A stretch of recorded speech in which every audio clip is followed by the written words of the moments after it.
গভীর রাতে সোনার দোকানে দুঃসাহসিক চুরির ঘটনা ঘটল ডোমকলের রায়পুর এলাকায়।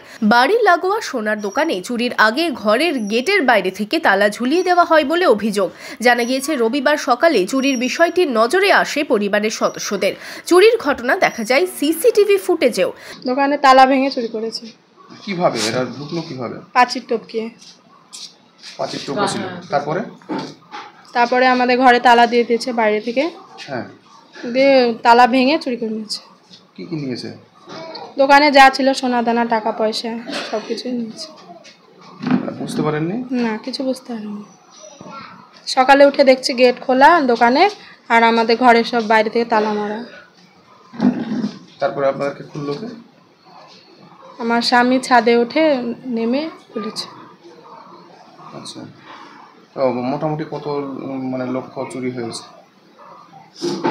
কত লক্ষ আমি সঠিক জানি না, ও জানে। খবর পেয়ে ঘটনাস্থলে যায় পুলিশ। সোনার দোকানে চুরির ঘটনায় চাঞ্চল্য ছড়ায় এলাকায়।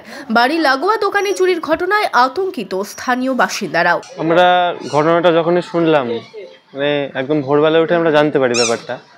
তো শুনে আমি আশ্চর্য হয়ে গেছি পুরো ব্যাপারটা নিয়ে। এরকম একটা ঘটনা ঘটতে পারে আমাদের একটা ধারণার বাইরে। আর আমাদেরও যেহেতু এরকম একটা ব্যবসা আছে, আমরা এই নিয়ে সত্যি খুব আতঙ্কে আছি। বুঝতে পারছি না যে ভবিষ্যতে কিভাবে নিজেদেরকে সেফ রাখবো। এই ব্যাপারটা নিয়ে খুবই চিন্তিত আছি আমরা।